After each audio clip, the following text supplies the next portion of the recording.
And just for the record, I really hate what they did when they removed this event with Kyr, the armor smith or the weapon maker. There was an event that almost always happened here. Well, always happen here, really.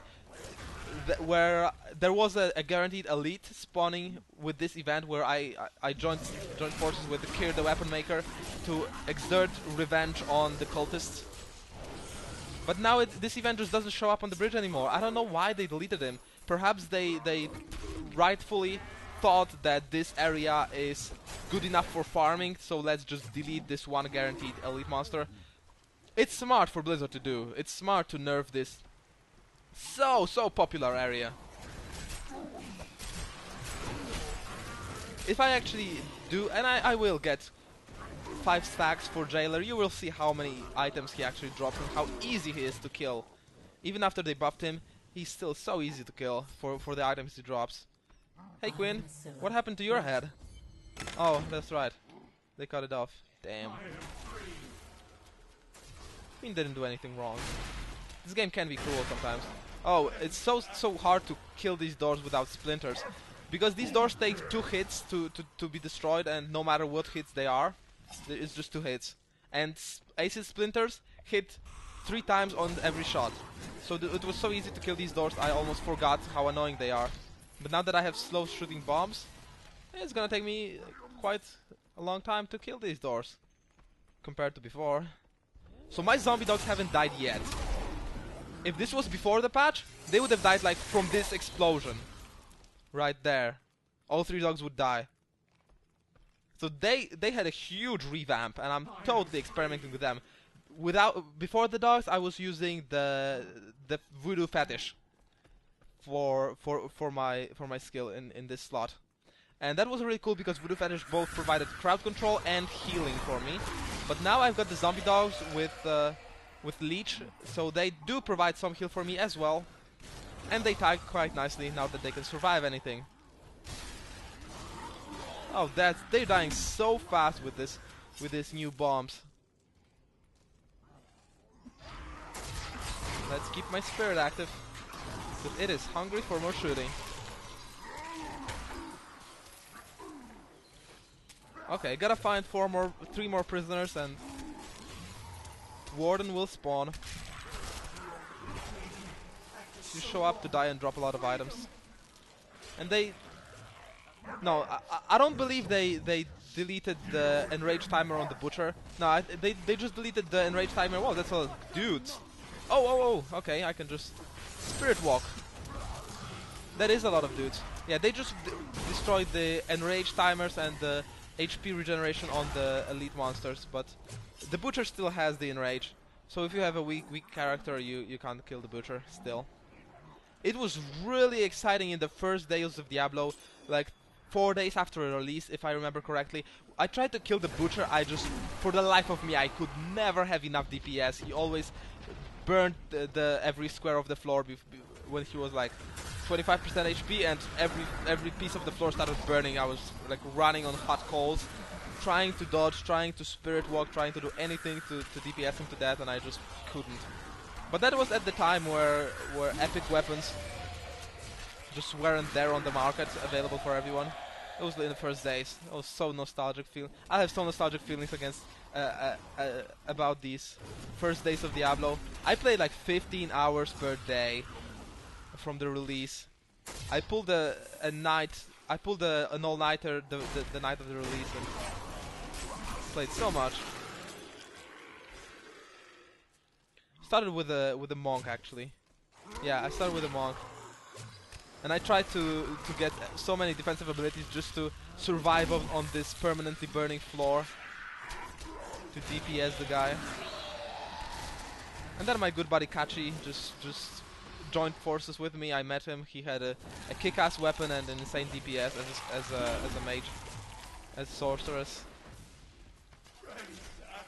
And we killed the butcher, only to discover that every freaking bee stinger one-shots me in Act 2.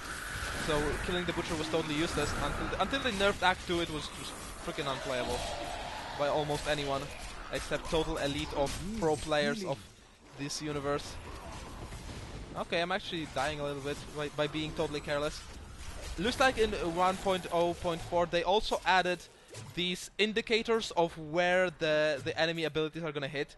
If there will be another freezing enemy or another mortar enemy, I'm gonna show you exactly, but there are these indicators on the floor, like how big of a range will the ice explosion have, or where will the mortars hit. So it's much easier to dodge the skills now.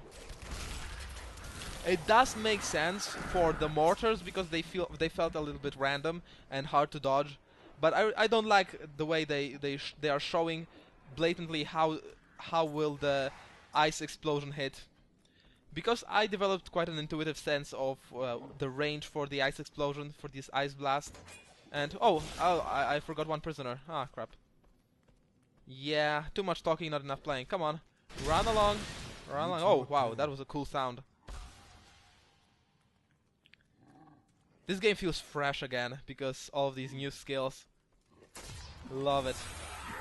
Love it! Love it! I'm loving it. Alright, my auto turret is gonna kill everything. I'm just gonna walk around. Well, you're welcome, Queen. I'll clean the curse up. No worries. Just gonna smash the face of one warden.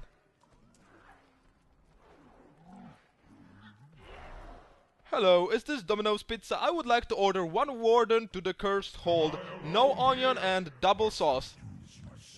Your order is on the way, sir. Bring him. Look how easy he is. Just a few shots. This is ridiculous. He's way easier than any elite monster. And these are 2 yellows, and that's rare. Usually he drops 3 or 4. And a lot of blues. Yeah, it looks like the loot from this run is like particularly lackluster. Didn't find the monster in the cemetery. Now Warden drops only 2 yellows. That's the curse of video recording, I guess. When I want to show something cool, it's not cool anymore. I always like this area here. There's a lot of these dudes, so I could make my AoEs look flashy. Look how they infect each other with bees. I'm so glad I can use something other than bears, and I guess I could have before, but now I got the incentive, so I'm gonna do it even more.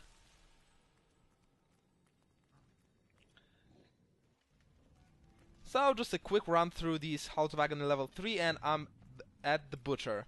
Didn't take me a long time, but it is the most time effective path for this act. If you can just add new stuff to that path. If you like longer runs, you can just go for the areas in which you don't have achievements, for example. I'm a total achievement junkie, by the way. I totally add to my treasure runs the areas for which I don't have achievements. Like my entire Act 2 farming revolves around the areas for which I'm missing the achievement. And some are just freaking impossible to... I did like over 100 treasure runs before I found the freaking Lyceum on Act 1. If you were looking for the Lyceum, you know what I'm talking about. This thing just never spawns in the Highlands. It just never spawns. And then I totally gave up on the Lyceum. I was just doing my normal questing on the new character, and I found it. I was so blown away. I was looking for it so long and didn't find it, and then just randomly found it on the questing.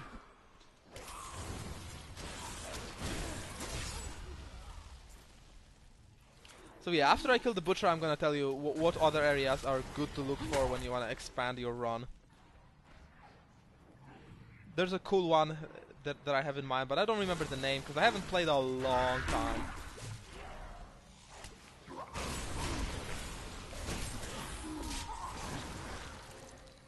And it seems like I'm still not spending my mana, so the insects, the locust swarm, as cool as it is, it wasn't the optimal choice. If I wanted to be very efficient, I would pick something like Spirit Barrage or Haunt or Zombie Bears. Or maybe a Tower of Zombies, the stupidest skill. Seriously, did you see Tower of Zombies? This is the stupidest skill in the whole game. Oh my god, the Tower of Zombies. I gotta show you Tower of Zombies right after I kill the Butcher, because that skill is stupid. Come on, Butcher. I gotcha. Totally gotcha. My auto turret, my Manitou auto turret is gonna totally own ya. Alright. Spirit walked him. Zombie bears tanking him. Professional tanking service by the Zombie Bears Incorporated. I mean, Zombie Dogs Incorporated.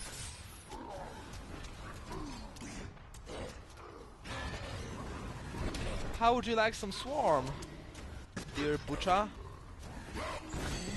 Ain't no grabbing me. So it looks like I ran out of hard drive space in the middle of the recording. It does happen when every recording takes like 50 gigabytes. So let's just recap quickly the path I have shown you, and let's close out the series.